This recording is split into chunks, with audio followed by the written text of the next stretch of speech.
The law channel पर आपका स्वागत है। मैं विनोद कुमार। डियर फ्रेंड्स, आज हम रेवेन्यू कोर्ट के बारे में जानते हैं। रेवेन्यू कोर्ट यानी राजस्व न्यायालय। रेवेन्यू कोर्ट क्या होता है, इसके फंक्शन क्या होते हैं, इसमें कौन कौन से अफसर होते हैं और उनकी क्या भूमिका होती है, आज हम इस बारे में विस्तृत रूप से जानेंगे। रेवेन्यू कोर्ट के बारे में जानने के लिए सबसे पहले हमें ये पता होना चाहिए कि रेवेन्यू कोर्ट की संरचना क्या होती है। रेवेन्यू कोर्ट में किस ग्रेड के अफसर किस रूप में समायोजित होते हैं।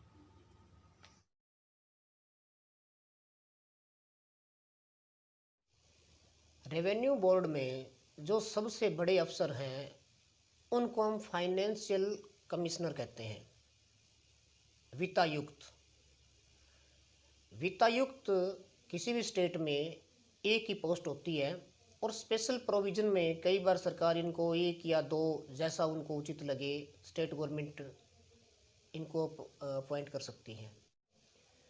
वित्तायुक्त जो कार्य करते हैं वो अपीलीय कार्य करते हैं और वित्तायुक्त का जो न्यायालय है वो इस राजस्व न्यायालय का सबसे बड़ा न्यायालय है और इतना शक्तिशाली न्यायालय है कि उसके खिलाफ, उसके फैसले के खिलाफ अपील भी नहीं होती है।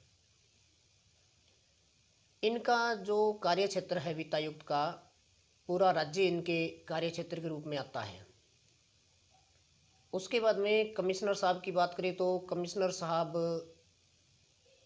आयुक्त होते हैं और ये एक पूरी रेंज में काम करते हैं। जिस प्रकार हरियाणा में 4 रेंज हैं तो इनमें एक एक कमिश्नर नियुक्त होता है।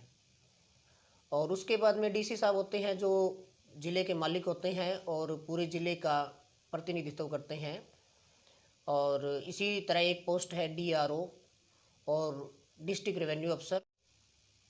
और उसके बाद में एक पोस्ट आती है तहसीलदार साहब की।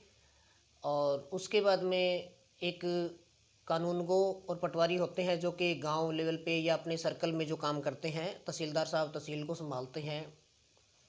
तो इसी कड़ी में एक एसडीएम साहब भी आते हैं जिनका अपना एक न्याय क्षेत्र होता है और उनके पास राजस्व जो न्यायालय है इसमें अच्छी उनको स्थिति प्रदान है और उनको अच्छी पावर दी गई है। जजमेंट की पावर भी उनके पास है कुछ अर्थों में।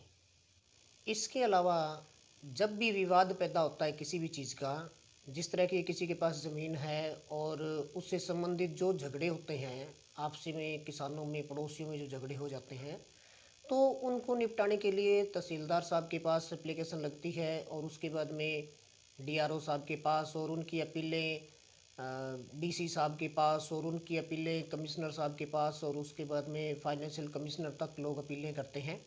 इस प्रकार ये सारा प्रोसेस चलता रहता है। एक पोस्ट राजस्व महकमे में और होती है जिसको हम कहते हैं भू अभिलेख अधिकारी। ये भी राज्य स्तर का एक अफसर होता है और इसके पास भी असीम शक्तियां हैं। जैसे पटवारियों की ट्रेनिंग, पटवारियों को लगाने के हटाने के नियम, पटवार खाने बनाना, और इसके अलावा जो भी राजस्व डिपार्टमेंट की जो भी फार्म वगैरह है उनको छपवाना, उनको डिस्ट्रिक्ट वाइज डिस्ट्रीब्यूट करना, ये सब सारी चीज़ें भू अभिलेख अधिकारी जो नामित होते हैं उनके पास इससे संबंधित कार्य होता है और इससे संबंधित शक्ति होती है। इसके अलावा जो भू अभिलेख अधिकारी हैं उनके पास जो ये स्टाम्प वेंडर जो होते हैं, इनकी परीक्षा लेना, इनके लिए नियम बनाना, इनकी संख्या निश्चित करना, ऐसे सभी काम जो है वो भू अभिलेख अधिकारी करते हैं।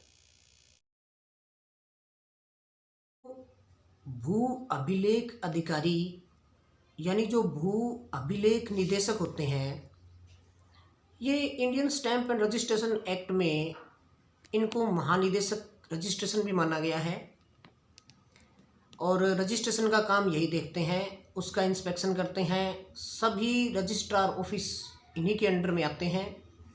ये तय करते हैं कि काम अच्छे तरीके से हो, इंस्पेक्शन भी यही करते हैं। इसके अलावा रिकॉर्ड रूम को मेंटेन रखना, उनके लिए अलमारियां और बाकी साजो सामान भेजना, ये भी इन्हीं का दायित्व है। ये चकबंदी के निदेशक भी होते हैं और इस प्रकार चकबंदी का पूरा काम ये देखते हैं। इसके अलावा तहसीलदार साहब होते हैं और उसके बाद में तहसीलदार साहब की सहायता के लिए ऑफिस कानून को होता है और नायब तहसीलदार साहब होते हैं और एक सर्कल के अंदर एक कानून गो और कानून गो के नीचे 10-12 पटवारी काम करते हैं। तो इस प्रकार ये राजस्व न्यायालय का काम चलता है। प्यारे दोस्तों, आज का चैप्टर मैं यही समाप्त करता हूँ। आपका बहुत बहुत शुक्रिया। राजस्व डिपार्टमेंट की दूसरी कड़ी लेकर जल्दी हम आपके सामने हाजिर होते हैं। एंजॉय कीजिए।